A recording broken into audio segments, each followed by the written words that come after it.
Next, I'd like to introduce Reverend Nancy Frausto. Nancy. Muchísimas gracias, District Attorney Gascón, for your time with us tonight. As a DACA recipient and as a priest who works a lot with the undocumented community, I want to say, first of all, thank you for the work that you did in Arizona. And my question for you tonight is the following. This has been a time of uncertainty and fear for immigrants throughout LA. What reassurances can you offer your undocumented constituents that you and your office will be a voice for their human rights and their human dignity? And thank you so much, Reverend Frausto, for the question. Gracias. There are many things that we're doing that will have a tremendous impact on the immigrant community. But again, like anything else, this is a continuous fight, is a continuous journey. By reducing and diverting more people, reducing enhancements and levels of incarceration and diverting people for folks that are immigrants in this country, especially those that may not be regularized, it can have a tremendous impact because it can avoid deportation.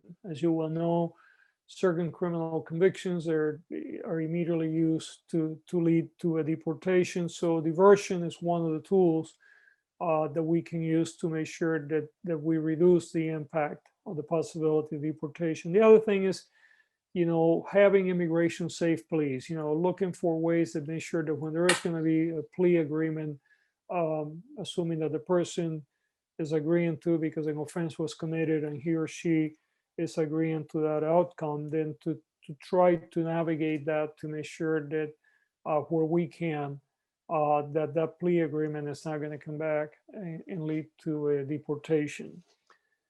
There are some areas, though, that you also have to really, again, much like when I was talking earlier to Jose, where you have, you also have your city attorney's office, right? They do deal with some seemingly low-level offenses, but it can actually lead to severe immigration consequences. So, for instance, if you're caught driving with a very low level of alcohol, yes, you're technically under the law, you're driving under the influence, and you are, but there has been no harm, no one was injured.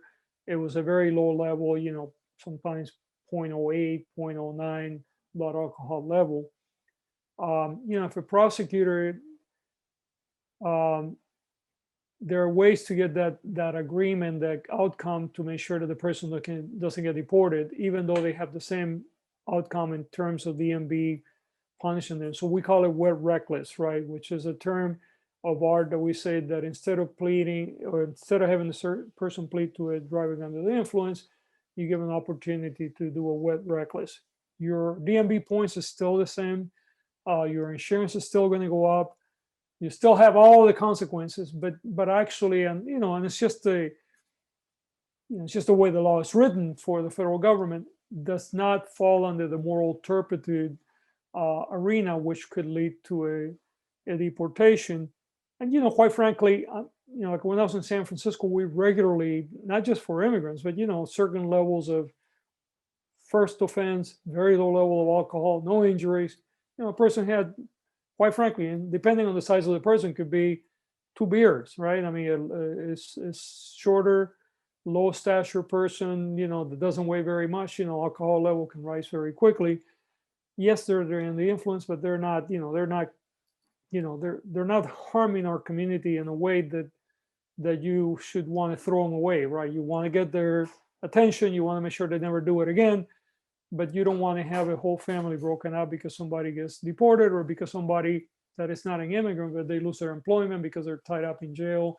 So it's things like that we can do in our system that actually teaches a person a lesson, holds them accountable, keeps our community safe, but it also keeps families together and keeps community intact.